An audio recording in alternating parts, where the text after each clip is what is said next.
Media बेशक ध्यान केंद्री मंत्री ते केंद्रित करी बैठा है, पर ये कौन दसेगा कि ट्रेन का ड्राइवर बारे भी पता लग्या कि वह पिछले 15 घंटिਆਂ तो लगातार ड्यूटी कर रहा है।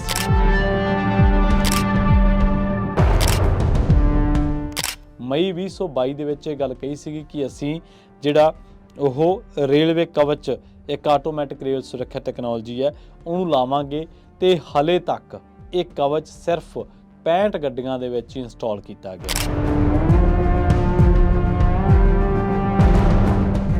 ਭਾਰਤ ਦਾ ਰੇਲ ਪ੍ਰਬੰਧ ਦੁਨੀਆ ਦਾ ਸਭ ਤੋਂ ਵੱਡਾ ਚੌਥਾ ਰੇਲ ਪ੍ਰਬੰਧ ਹੈ, ਜਿਸ ਦੇ ਵਿੱਚ ਰੋਜ਼ਾਨਾ 13,000 ਤੋਂ ਵੱਧ ਰੇਲ ਗੱਡੀਆਂ ਚੱਲਦੀਆਂ ਨੇ ਤੇ 2 ਕਰੋੜ ਮੁਸਾਫਰ ਜਿਹੜਾ ਇਹਨਾਂ ਰੇਲ ਗੱਡੀਆਂ ਦੇ ਵਿੱਚ ਸਫ਼ਰ ਕਰਦਾ ਹੈ। ਕਿ ਵਾਕਈ ਰੇਲ ਗੱਡੀਆਂ ਜਿੰਨੀ ਰਫ਼ਤਾਰ ਤੇ ਦੌੜਦੀਆਂ ਨੇ ਕਿ ਸਾਡੀ ਜਰਜਰ ਹੋ ਚੁੱਕੀ ਵਿਵਸਥਾ ਉਹਨਾਂ ਨੂੰ ਉਹਨਾਂ ਦੌੜਾਉਣ ਦੇ ਕਾਬਿਲ ਹੈ? ਇਹ ਸਵਾਲ ਜਿਹੜੇ ਨੇ ਲਗਾਤਾਰ ਮੀਡੀਆ ਸਕਿਪ ਕਰ ਰਿਹਾ ਹੈ।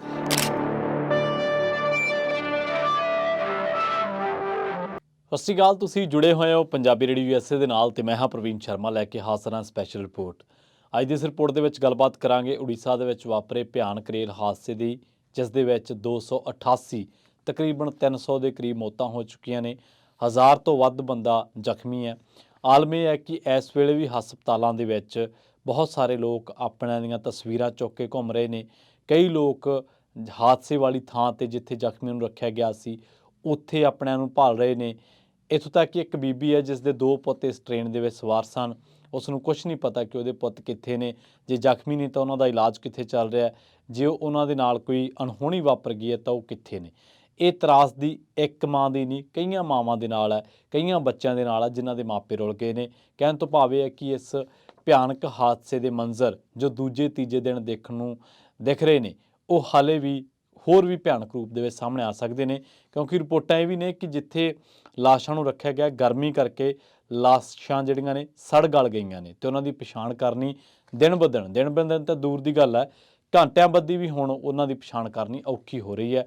ਤੇ ਹਾਦਸਾ ਇੰਨਾ ਭਿਆਨਕ ਸੀਗਾ ਕਿ ਕਈਆਂ ਸਰੀਰਾਂ ਦੇ ਨਾਲ ਉਹਨਾਂ ਦੇ ਅੰਗ ਨਹੀਂ ਹੈ, ਕਈਆਂ ਸਰੀਰਾਂ ਦੇ ਨਾਲ ਉਹ ਕੋਈ ਪਛਾਣ ਕਰਨੀ ਬਹੁਤ ਔਖੀ ਹੈ, ਕਿਉਂਕਿ ਕਈਆਂ ਦੇ ਚਿਹਰੇ ਜਿਹੜੇ ਆ ਉਹ ਨੁਕਸਾਨੇ ਗਏ ਨੇ, ਕਈਆਂ ਦੇ ਨਾਲ ਕੋਈ ਕਿਸੇ ਦੀ ਲੱਤ ਬਾਂਹ ਨਹੀਂ ਹੈ। ਬਹੁਤ ਭਿਆਨਕ ਹਾਦਸਾ ਜਿਹੜਾ ਉਹ ਵਾਪਰਿਆ।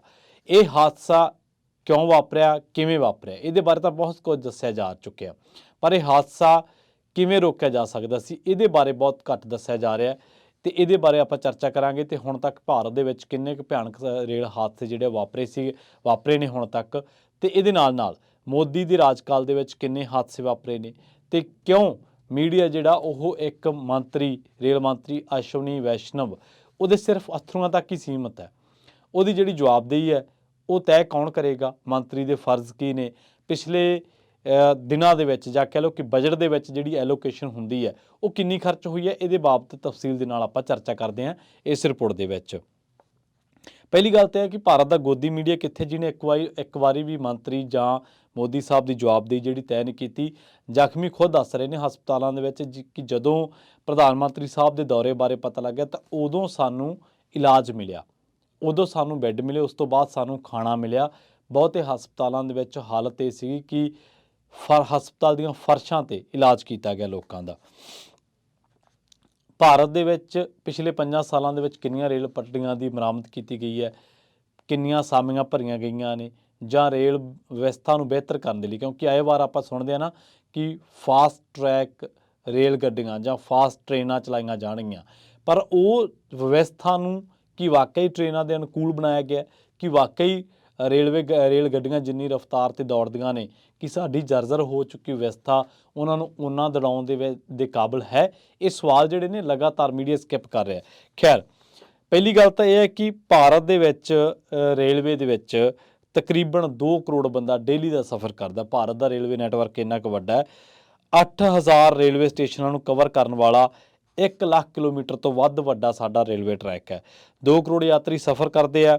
ਤੇ ਉੜੀਸਾ ਦੇ ਵਿੱਚ ਵਾਪਰਿਆ ਰੇਲ ਹਾਦਸਾ ਸਾਨੂੰ ਯਾਦ ਦਿਵਾਉਂਦਾ ਕਿ ਪਿਛਲੇ ਦਹਾਕੇ ਦੇ ਵਿੱਚ ਇਹ ਰੇਲ ਗੱਡੀਆਂ 3 ਲੱਖ ਤੋਂ ਵੱਧ ਲੋਕਾਂ ਦੀ ਮੌਤ ਦਾ ਕਾਰਨ ਬਣ ਚੁੱਕੀਆਂ ਨੇ। ਭਾਰਤ ਦਾ ਰੇਲ ਪ੍ਰਬੰਧ ਦੁਨੀਆ ਦਾ ਸਭ ਤੋਂ ਵੱਡਾ ਚੌਥਾ ਰੇਲ ਪ੍ਰਬੰਧ ਹੈ ਜਿਸ ਦੇ ਵਿੱਚ ਰੋਜ਼ਾਨਾ 13,000 ਤੋਂ ਵੱਧ ਰੇਲ ਗੱਡੀਆਂ ਚੱਲਦੀਆਂ ਨੇ ਤੇ 2 ਕਰੋੜ ਮੁਸਾਫਰ ਜਿਹੜਾ ਇਹਨਾਂ ਰੇਲ ਗੱਡੀਆਂ ਦੇ ਵਿੱਚ ਸਫ਼ਰ ਕਰਦਾ ਹੈ। ਰੇਲਵੇ ਨੂੰ ਆਮ ਬੰਦੇ ਦੀ ਸਵਾਰੀ ਕਿਹਾ ਜਾਂਦਾ ਹੈ। ਰੇਲਵੇ ਦੇ ਵਿੱਚ ਕਿਹਾ ਜਾਂਦਾ ਕਿ ਆਮ ਬੰਦਾ ਸਵਾਰੀ ਕਰਦਾ ਹੈ, ਪਰ ਜਿਹੜਾ ਆਮ ਬੰਦੇ ਹੁਣ ਕੋਲ ਇੰਨਾ ਵਕਤ ਕਿੱਥੇ ਹੈ ਕਿ ਉਹ ਰੇਲ ਮੰਤਰੀ ਨੂੰ ਜਾਂ ਪ੍ਰਧਾਨ ਮੰਤਰੀ ਨੂੰ ਸਵਾਲ ਕਰ ਸਕੇ, ਕਿਉਂਕਿ ਉਹ ਵਿਚਾਰਾ ਬਿਜ਼ੀ ਹੈ, ਉਹ ਵਿਅਸਤ ਹੈ। ਇਸ ਵਿਅਸਤਾ ਦੇ ਵਿੱਚ ਜੋ ਚੱਲ ਰਿਹਾ ਤਮਾਸ਼ਾ, ਇਹਦਾ ਤਮਾਸ਼ਬੀਨ ਬਣਨ ਦੇ ਵਿੱਚ ਉਹਦੀ ਇਹ ਲਾਚਾਰੀ ਇਹ ਹੈ ਕਿ ਉਹ ਖਿਡਾਰਨਾਂ ਦਾ ਜੋ ਪ੍ਰੋਟੈਸਟ ਚੱਲ ਰਿਹਾ ਉਹਦੇ ਵਿੱਚ ਚਾਹੁੰਦੇ ਹੋਏ ਵੀ ਉਹ ਨੈਰੇਟਿਵ ਜਿਹੜਾ ਬਾਹੂਬਲੀ ਬ੍ਰਿਜ ਭੂਸ਼ਣ ਸ਼ਰਨ ਸਿੰਘ ਵਾਲਾ, ਉਹ ਚਾਹ ਕੇ ਵੀ ਧੀਆਂ ਦੇ ਪੱਖ ਦੇ ਵਿੱਚ ਆਵਾਜ਼ ਨਹੀਂ ਬੁਲੰਦ ਕਰ ਰਿਹਾ, ਕਿਉਂਕਿ ਉਹਨੂੰ ਲੱਗਦਾ ਕਿ ਮੋਦੀ ਸਰਕਾਰ ਤਾਂ ਕੁਝ ਗਲਤ ਕਰ ਹੀ ਨਹੀਂ ਸਕਦੀ। ਮੋਦੀ ਸਰਕਾਰ ਦੇ ਵਿੱਚ ਮੌਜੂਦ ਕੋਈ ਬੰਦਾ ਗਲਤ ਕਰ ਹੀ ਨਹੀਂ ਸਕਦਾ। ਇਹ ਉਹਦੀ ਸੋਚ ਨਹੀਂ ਹੈ, ਬਲਕਿ ਉਹਦੀ ਸੋਚ ਦੇ ਉੱਤੇ ਇੱਕ ਗਲਬਾ ਪਾ ਲਿਆ ਗਿਆ ਕਿ ਇਸ ਦੇ ਵਿੱਚ ਜੋ ਹੋ ਰਿਹਾ ਮੋਦੀ ਹੈ ਤਾਂ ਮੁਮਕਿਨ ਹਾਲ ਵਾਲਾ ਹਾਲ ਆ ਉਹਦਾ। ਅਸਲ ਦੇ ਵਿੱਚ ਗੱਲ ਕਰੀਏ ਜੇ ਇਸ ਹਾਦਸੇ ਤੋਂ ਬਚਣ ਦੀ, ਇਸ ਹਾਦਸੇ ਤੋਂ ਬਚਿਆ ਜਾ ਸਕਦਾ ਸੀਗਾ। ਉਹ ਹੈ ਕਿ ਇੱਕ ਕਵਚ ਹੈ ਜਿਹੜਾ, ਉਹ ਇੱਕ ਆਟੋਮੈਟਿਕ ਰੇਲ ਸੁਰੱਖਿਆ ਟੈਕਨੋਲੋਜੀ ਹੈ। ਇਸ ਦੇ ਵਿੱਚ ਹੁੰਦਾ ਕੀ ਹੈ, ਮੰਨ ਲਓ ਗਲਤੀ ਨਾਲ 2 ਟ੍ਰੇਨਾਂ ਇੱਕ ਟਰੈਕ 'ਤੇ ਆ ਵੀ ਗਈਆਂ ਤਾਂ ਉਹਨਾਂ ਦੇ ਨੇੜੇ ਆਉਣ ਤੋਂ ਪਹਿਲਾਂ ਇਹ ਟੈਕਨੋਲੋਜੀ ਉਹਨਾਂ ਦੋਨਾਂ ਗੱਡੀਆਂ ਦੇ ਬ੍ਰੇਕ ਲਾ ਦਿੰਦੀ ਹੈ, ਜਿਸ ਦੇ ਨਾਲ ਹਾਦਸਾ ਹੋਣੋਂ ਬਚ ਜਾਂਦਾ ਹੈ। ਅਤੇ ਅਸ਼ਵਨੀ ਵੈਸ਼ਨਵ, ਜਿਨ੍ਹਾਂ ਦੀ ਵੀਡੀਓ ਸਾਡਾ ਮੀਡੀਆ ਲਗਾਤਾਰ ਦਿਖਾ ਰਿਹਾ ਕਿ ਅਸ਼ਵਨੀ ਵੈਸ਼ਨਵ ਬੜੇ ਭਾਵੁਕ ਹੋਏ ਰੇਲ ਹਾਦਸੇ ਤੋਂ ਬਾਅਦ, ਜਿੰਨਾ ਚਿਰ ਰੇਲ ਉੱਥੇ ਚੱਲੀ ਨਹੀਂ ਉੱਥੇ ਰਹੇ। ਠੀਕ ਹੈ, ਇੱਕ ਮੰਤਰੀ ਨੇ ਹੋਰ ਕਰਨਾ ਕੀ ਹੈ? ਇੱਕ ਮੰਤਰੀ ਦੇ ਲਿਹਾਜ਼ ਦੇ ਨਾਲ ਉਹਨਾਂ ਦਾ ਫਰਜ਼ ਬਣਦਾ ਹੈ, ਜੋ ਕੰਮ ਕਰ ਰਹੇ ਨੇ ਉਹਨਾਂ ਦੀ ਡਿਊਟੀ ਦਾ ਹਿੱਸਾ, ਸੋ ਉਹ ਕੋਈ ਅਹਿਸਾਨ ਨਹੀਂ ਕਰ ਰਹੇ। ਸਾਡਾ ਮੀਡੀਆ ਉਹਨਾਂ ਨੂੰ ਇਸ ਤਰੀਕੇ ਨਾਲ ਪੇਸ਼ ਕਰ ਰਿਹਾ ਕਿ ਉਹ ਜਨਤਾ ਦੇ ਉੱਤੇ ਅਹਿਸਾਨ ਕਰ ਰਹੇ ਨੇ, ਬਲਕਿ ਜਨਤਾ ਜਿਹੜੀ ਹੈ, ਟੈਕਸ ਪੇਅਰ ਜਿਹੜੇ ਨੇ, ਇਹੀ ਮੰਤਰੀ ਸਾਹਿਬ ਨੂੰ ਤਨਖਾਹ ਦਿੰਦੇ ਨੇ ਅਤੇ ਇਹਨਾਂ ਦੀ ਜੇਬਾਂ ਦੇ ਵਿੱਚ ਮੰਤਰੀ ਸਾਹਿਬ ਦੀਆਂ ਗੱਡੀਆਂ ਚੱਲਦੀਆਂ ਨੇ। ਸੋ ਅਸ਼ਵਨੀ ਵੈਸ਼ਨਵ ਨੇ 2022 ਦੇ ਵਿੱਚ, ਮਈ 2022 ਦੇ ਵਿੱਚ ਇਹ ਗੱਲ ਕਹੀ ਸੀਗੀ ਕਿ ਅਸੀਂ ਜਿਹੜਾ ਉਹ ਰੇਲਵੇ ਕਵਚ, ਇੱਕ ਆਟੋਮੈਟਿਕ ਰੇਲ ਸੁਰੱਖਿਆ ਟੈਕਨੋਲੋਜੀ ਹੈ, ਉਹਨੂੰ ਲਾਵਾਂਗੇ। ਅਤੇ ਹਾਲੇ ਤੱਕ ਇਹ ਕਵਚ ਸਿਰਫ 65 ਗੱਡੀਆਂ ਦੇ ਵਿੱਚ ਹੀ ਇੰਸਟਾਲ ਕੀਤਾ ਗਿਆ। ਜੇਕਰ ਇਹ ਕਵਚ ਹੁੰਦਾ ਤਾਂ ਜਿਹੜੀਆਂ 288 ਜਾਨਾਂ ਗਈਆਂ ਨੇ ਅਤੇ 1000 ਤੋਂ ਵੱਧ ਬੰਦਾ ਜ਼ਖਮੀ ਹੋਇਆ, ਇਹਨਾਂ ਨੂੰ ਬਚਾਇਆ ਜਾ ਸਕਦਾ ਸੀ। ਰੇਲ ਮੰਤਰੀ ਅਸ਼ਵਨੀ ਵੈਸ਼ਨਵ ਦਾ ਇਹ ਬਿਆਨ ਮਈ 2022 ਦਾ, ਜਦੋਂ ਉਹਨਾਂ ਨੇ ਟ੍ਰੇਨਾਂ ਦੇ ਵਿੱਚ ਸੁਰੱਖਿਆ ਕਵਚ ਲਾਉਣ ਦਾ ਐਲਾਨ ਕੀਤਾ ਸੀ। ਉੜੀਸਾ ਰੇਲ ਹਾਦਸੇ ਤੋਂ ਬਾਅਦ ਉਹਨਾਂ ਦਾ ਇਹ ਬਿਆਨ ਸੋਸ਼ਲ ਮੀਡੀਆ 'ਤੇ ਲਗਾਤਾਰ ਟਰੈਂਡ ਕਰ ਰਿਹਾ। ਕਿਹਾ ਜਾ ਰਿਹਾ ਕਿ ਜੇਕਰ ਕੋਰੋਮੰਡਲ ਐਕਸਪ੍ਰੈਸ ਦੇ ਵਿੱਚ ਇਹ ਸ਼ਸਤਰ ਹੁੰਦਾ ਤਾਂ 288 ਲੋਕਾਂ ਦੀ ਜਾਨ ਨਾ ਜਾਂਦੀ। ਹਾਲੇ ਤੱਕ ਇਹ ਸਿਸਟਮ ਸਿਰਫ 66 ਰੇਲ ਗੱਡੀਆਂ ਦੇ ਵਿੱਚ ਹੀ ਲੱਗ ਸਕਿਆ। ਮੀਡੀਆ ਬੇਸ਼ੱਕ ਧਿਆਨ ਕੇਂਦਰੀ ਮੰਤਰੀ 'ਤੇ ਕੇਂਦਰਿਤ ਕਰੀ ਬੈਠਾ ਹੈ, ਪਰ ਇਹ ਕੌਣ ਦੱਸੇਗਾ ਕਿ ਟ੍ਰੇਨ ਦਾ ਡਰਾਈਵਰ ਬਾਰੇ ਵੀ ਪਤਾ ਲੱਗਿਆ ਕਿ ਉਹ ਪਿਛਲੇ 15 ਘੰਟਿਆਂ ਤੋਂ ਲਗਾਤਾਰ ਡਿਊਟੀ ਕਰ ਰਿਹਾ ਸੀ। ਹਾਦਸੇ ਤੋਂ ਬਾਅਦ ਇਹ ਸਵਾਲ ਚੁੱਕੇ ਜਾ ਰਹੇ ਨੇ ਕਿ ਟ੍ਰੇਨਾਂ ਦੇ ਵਿੱਚ ਸੁਰੱਖਿਆ ਕਵਚ ਕਿਉਂ ਨਹੀਂ ਲਗਾਏ ਗਏ। ਇੱਕ ਰਿਪੋਰਟ ਦੇ ਵਿੱਚ ਕਿਹਾ ਗਿਆ ਕਿ ਬਾਲਾਸੋਰ, ਜੋ ਕਿ ਦੱਖਣੀ ਪੂਰਬੀ ਰੇਲਵੇ ਦੇ ਅਧੀਨ ਆਉਂਦਾ ਹੈ, ਦੇ ਲਈ ਸਵਦੇਸ਼ੀ ਤਕਨਾਲੋਜੀ ਲਈ ਅਲਾਟ ਕੀਤੇ ਗਏ ਬਜਟ ਦੇ ਵਿੱਚੋਂ ਪਿਛਲੇ 3 ਸਾਲਾਂ ਦੇ ਵਿੱਚ ਇੱਕ ਵੀ ਪੈਸਾ ਖਰਚਾ ਨਹੀਂ ਗਿਆ। ਕਿ ਜਿਹੜਾ ਮੀਡੀਆ ਲਗਾਤਾਰ ਮੰਤਰੀ ਸਾਹਿਬ ਦੇ ਅਥਰੂਆਂ ਨੂੰ ਦਿਖਾ ਰਿਹਾ ਕਿ ਉਹਦਾ ਇਹ ਫਰਜ਼ ਨਹੀਂ ਬਣਦਾ ਕਿ ਆਹ ਸਵਾਲ ਚੁੱਕੇ ਕਿ ਪਿਛਲੇ 3 ਸਾਲਾਂ ਦੇ ਵਿੱਚ ਸੁਰੱਖਿਆ ਬਜਟ ਦੇ ਵਿੱਚ ਜਿਹੜਾ ਪੈਸਾ ਐਲੋਕੇਟ ਕੀਤਾ ਗਿਆ, ਇੱਕ ਧੇਲਾ ਵੀ ਉੱਥੇ ਖਰਚਾ ਨਹੀਂ ਗਿਆ। ਪਿੰਕ ਬੁੱਕ ਆਫ ਰੇਲਵੇਜ਼ ਦੇ ਮੁਤਾਬਕ ਸੁਰੱਖਿਆ ਦੇ ਲਈ, ਕਵਚ ਦੇ ਲਈ 1563 ਜਾਣੀ ਕਿ 468 ਕਰੋੜ ਰੁਪਈਆ ਮਨਜ਼ੂਰ ਕੀਤਾ ਗਿਆ ਸੀ, ਪਰ ਮਾਰਚ 2022 ਤੱਕ ਇੱਕ ਵੀ ਰੁਪਈਆ ਖਰਚ ਨਹੀਂ ਕੀਤਾ ਗਿਆ। ਇਸੇ ਜ਼ੋਨ ਦੇ ਇੱਕ ਹੋਰ ਸੈਕਟਰ ਦੇ ਵਿੱਚ ਰੇਲਵੇ ਨੈਟਵਰਕ ਦੇ ਵਿੱਚ ਐਂਟੀ ਟ੍ਰੇਨ ਕੋਲੀਜ਼ਨ ਸਿਸਟਮ 1563 ਯੂਨਿਟ, ਉਹਦੇ ਲਈ 312 ਕਰੋੜ ਰੁਪਈਆ ਮਨਜ਼ੂਰ ਕੀਤਾ ਗਿਆ ਸੀ। ਮਾਰਚ 2022 ਤੱਕ ਇੱਕ ਵੀ ਖਰਚਾ ਨਹੀਂ ਹੋਇਆ, ਨਾ ਹੀ ਇਸ ਨੂੰ 2022-23 ਤੱਕ ਅੱਗੇ ਲਿਜਾਇਆ ਗਿਆ।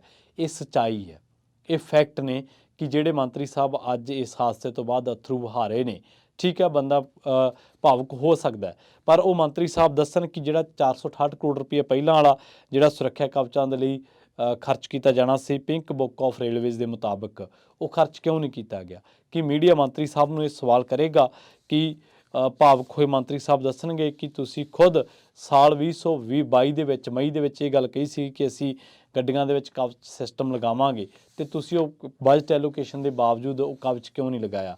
ਦੂਜੀ ਵੱਡੀ ਜਿਹੜੀ ਸੱਚਾਈ ਹੈ ਉਹ ਇਹ ਹੈ ਕਿ ਮੋਦੀ ਸਰਕਾਰ ਦੇ 3 ਸਾਲ ਦੇ ਕਾਰਜਕਾਲ ਦੇ ਵਿੱਚ ਵੀ 1800 ਤੋਂ ਵੱਧ ਰੇਲ ਹਾਦਸੇ ਵਾਪਰ ਚੁੱਕੇ ਨੇ।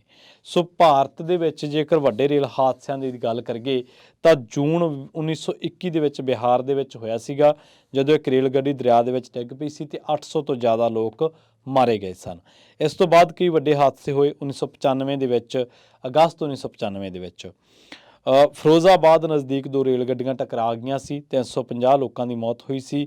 ਅਗਸਤ 1995 ਦੇ ਵਿੱਚ ਹੀ ਕੋਲਕਾਤਾ ਦੇ ਨਜ਼ਦੀਕ ਇੱਕ ਹਾਦਸਾ ਵਾਪਰਿਆ ਸੀ, 285 ਲੋਕ ਮਾਰੇ ਗਏ ਸਨ। ਅਕਤੂਬਰ 2005 ਦੇ ਵਿੱਚ ਆਂਧਰਾ ਪ੍ਰਦੇਸ਼ ਦੇ ਵਿੱਚ ਇਸੇ ਤਰ੍ਹਾਂ ਰੇਲ ਹਾਦਸਾ ਵਾਪਰਿਆ ਸੀ, 77 ਲੋਕ ਮਾਰੇ ਗਏ ਸਨ। ਨਵੰਬਰ 2016 ਦੇ ਵਿੱਚ ਇੱਕ ਕਾਨਪੁਰ ਦੇ ਨਜ਼ਦੀਕ ਰੇਲ ਗੱਡੀ ਉਤਰ ਗਈ ਸੀ ਪਟੜੀ ਤੋਂ, 150 ਲੋਕਾਂ ਦੀ ਮੌਤ ਹੋਈ ਸੀ।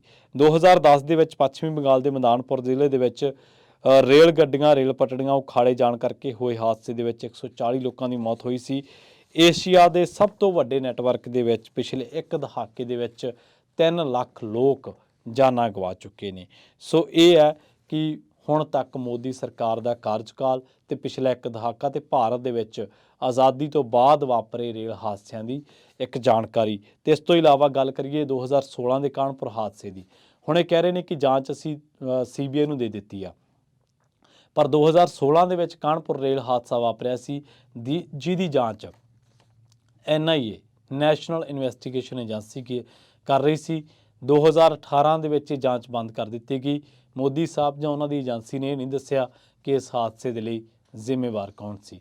ਹੋਣ ਵਾਲੇ ਹਾਦਸੇ ਦੀ ਜਾਂਚ CBI ਨੂੰ ਕਰ ਦਿੱਤੀ ਗਈ ਹੈ।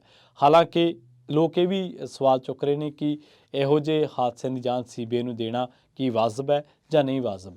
ਜੇਕਰ ਜਾਂਚ ਏਜੰਸੀਆਂ ਨੇ ਜਾਂਚ ਕਰਕੇ ਲੋਕਾਂ ਦੇ ਸਾਹਮਣੇ ਕੁਝ ਕੱਢ ਕੇ ਨਹੀਂ ਲਿਆਉਣਾ ਤਾਂ ਉਸ ਜਾਂਚ ਦਾ ਕੀ ਫਾਇਦਾ।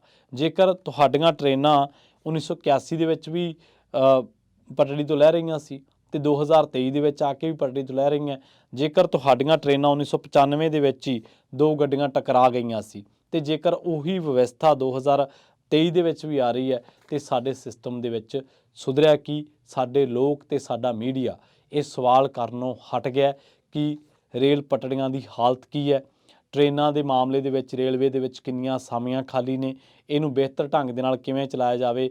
ਆਈ ਵਾਰ ਲੋਕ ਇਹ ਗੱਲਾਂ ਭਾਸ਼ਣ ਦੇ ਵਿੱਚ ਸੁਣਦੇ ਨੇ, ਬਜਟ ਭਾਸ਼ਣ ਦੇ ਵਿੱਚ ਜਾਂ ਮੀਡੀਆ ਦੇ ਵਿੱਚ, ਕਿ ਰੇਲ ਦੀ ਬਿਹਤਰੀ ਵਾਸਤੇ ਇੰਨੇ 100 ਕਰੋੜ ਦਾ ਬਜਟ, ਪਰ ਰਿਪੋਰਟਾਂ ਦੱਸਦੀਆਂ ਨੇ ਕਿ ਪਿੰਕ ਬੁੱਕ ਆਫ ਰੇਲਵੇਜ਼ ਦੇ ਮੁਤਾਬਕ 468 ਕਰੋੜ ਰੁਪਈਆ ਜਿਹੜਾ ਕਵਚ ਲਈ ਮਨਜ਼ੂਰ ਕੀਤਾ ਗਿਆ ਸੀ, ਇੱਕ ਵੀ ਪੈਸਾ ਨਹੀਂ ਖਰਚਿਆ। ਇਸੇ ਜ਼ੋਨ ਦੇ ਇੱਕ ਹੋਰ ਸੈਕਟਰ ਦੇ ਵਿੱਚ ਐਂਟੀ ਟ੍ਰੇਨ ਕੋਲੀਜ਼ਨ ਸਿਸਟਮ ਲਾਉਣ ਵਾਸਤੇ 312 ਕਰੋੜ ਰੁਪਈਆ ਮਨਜ਼ੂਰ ਕੀਤਾ ਗਿਆ ਸੀ। ਮਾਰਚ 2022 ਤੱਕ ਧੇਲਾ ਨਹੀਂ ਲੱਗਿਆ ਤੇ ਹਲੇ ਵੀ 2022-23 ਤੱਕ ਇਹਨੂੰ ਅੱਗੇ ਲਿਜਾਇਆ ਗਿਆ। ਅਸ਼ਵਨੀ ਵੈਸ਼ਨਵ ਜਿਹਦੀਆਂ ਕਲਿੱਪਾਂ ਹੁਣ ਮੀਡੀਆ ਵਾਰ-ਵਾਰ ਰਿਪੀਟ ਕਰਕੇ ਚਲਾ ਰਿਹਾ ਹੈ, ਇਸੇ ਬੰਦੇ ਨੇ, ਇਸੇ ਮੰਤਰੀ ਨੇ ਮਈ 2022 ਦੇ ਵਿੱਚ ਇਹ ਗੱਲ ਕਹੀ ਸੀ ਕਿ ਅਸੀਂ ਕਵਚ ਸਿਸਟਮ ਲਗਾਵਾਂਗੇ। ਸਿਰਫ 65 ਰੇਲਾਂ ਦੇ ਵਿੱਚ ਉਹ ਲੱਗਿਆ ਵਾ, ਦੂਜੀਆਂ ਰੇਲਾਂ ਦੇ ਵਿੱਚ ਕਿਉਂ ਨਹੀਂ ਲੱਗ ਸਕਿਆ? ਇਹਦਾ ਜਵਾਬ ਖੁਦ ਅੱਜ ਮੰਤਰੀ ਸਾਹਿਬ ਦੇ ਸਪੋਰਟਰ, ਗੋਦੀ ਮੀਡੀਆ ਤੇ ਪ੍ਰਧਾਨ ਮੰਤਰੀ ਦੇ ਸਮਰਥਕ ਲੱਭਣ। ਪਰ ਇਹ ਗੱਲ ਤੈਅ ਹੈ ਕਿ ਇਹੋ ਜਿਹੇ ਹਾਦਸਿਆਂ ਨੂੰ ਬਚਾਉਣ ਦੇ ਲਈ ਵਿਵਸਥਾ ਦਾ ਸਹੀ ਹੋਣਾ ਜ਼ਰੂਰੀ ਹੈ ਤੇ ਵਿਵਸਥਾ ਸਹੀ ਕਰਨੀ ਹੈ ਸਰਕਾਰਾਂ ਨੇ। ਤੇ ਸਰਕਾਰਾਂ ਜਿਹੜੀਆਂ ਇੱਕ ਉਸ ਬੰਦੇ ਨੂੰ ਕਵਚ ਦੇ ਰਹੀਆਂ ਨੇ ਜਿਹੜਾ ਬੰਦੇ ਉੱਤੇ ਨਾਬਾਲਗ ਤੱਕ ਨੇ, ਜਿਹੜੇ ਬੰਦੇ ਉੱਤੇ ਪੈਕਸੋ ਐਕਟ ਦੇ ਤਹਿਤ ਮਾਮਲਾ ਦਰਜ ਹੈ, ਉਹ ਬੰਦੇ ਨੂੰ ਗ੍ਰਿਫਤਾਰ ਨਹੀਂ ਕੀਤਾ ਜਾ ਰਿਹਾ। ਤੇ ਦੂਜੇ ਪਾਸੇ ਜਿੱਥੇ ਕਵਚ ਲਾਉਣੇ ਆ ਉੱਥੇ ਲੋਕ ਮਰ ਰਹੇ ਨੇ, 300 ਬੰਦਾ ਮਰ ਗਿਆ। ਅੱਜ ਵੀ ਲੋਕ ਜ਼ਖਮੀਆਂ ਦੇ ਵਿੱਚ ਜਾਂ ਹਸਪਤਾਲਾਂ ਦੇ ਵਿੱਚ ਜਾ ਕੇ ਆਪਣੇ ਨੂੰ ਲੱਭ ਰਹੇ ਨੇ। ਕਿਸੇ ਦਾ ਬੱਚਾ ਨਹੀਂ ਲੱਭ ਰਿਹਾ, ਕਿਸੇ ਦਾ ਪੁੱਤ ਨਹੀਂ ਲੱਭ ਰਿਹਾ, ਕਿਸੇ ਦਾ ਬਾਪ ਨਹੀਂ ਲੱਭ ਰਿਹਾ ਤੇ ਕਿਸੇ ਦੀ ਮਾਂ ਨਹੀਂ ਲੱਭ ਰਹੀ, ਕਿਸੇ ਦੀ ਭੈਣ ਨਹੀਂ ਲੱਭ ਰਹੀ। 3-4 ਦਿਨ ਬੀਤ ਚੁੱਕੇ ਨੇ, ਪਰ ਬਾਵਜੂਦ ਅੱਜ ਵੀ ਲੋਕ ਇਸ ਹਾਦਸੇ ਤੋਂ ਬਾਅਦ ਆਪਣਿਆਂ ਨੂੰ ਲੱਭਣ ਦੇ ਲਈ ਦਰ-ਦਰ ਦੀਆਂ ਠੋਕਰਾਂ ਖਾਣ ਦੇ ਲਈ ਮਜਬੂਰ ਨੇ। ਹਾਲਾਤ ਇਹ ਬਣ ਚੁੱਕੇ ਆ ਕਿ ਹੁਣ ਆਇਡੈਂਟੀ ਜਿਹੜੀ ਆ ਉਹ ਜ਼ਾਹਰ ਕਰਨ ਵਾਸਤੇ DNA ਤੱਕ ਕਰਾਉਣ ਦੀ ਜਿਹੜੀ ਨੌਬਤ ਆ ਚੁੱਕੀ ਹੈ ਤੇ ਹਜ਼ਾਰਾਂ ਲੋਕ ਉਸ ਹਾਦਸੇ ਵਾਲੀ ਥਾਂ ਤੇ ਜਾਂ ਉਸ ਤੋਂ ਬਾਅਦ ਹਸਪਤਾਲਾਂ ਦੇ ਵਿੱਚ ਆਪਣਿਆਂ ਲਈ ਵਿਲਕਦੇ ਫਿਰਦੇ ਦੇਖੇ ਜਾ ਸਕਦੇ ਨੇ। ਬਹੁਤ ਬਹੁਤ ਧੰਨਵਾਦ। ਜਲਦ ਮਿਲਾਂਗੇ ਇੱਕ ਹੋਰ ਨਵੀਂ ਰਿਪੋਰਟ ਦੇ ਵਿੱਚ।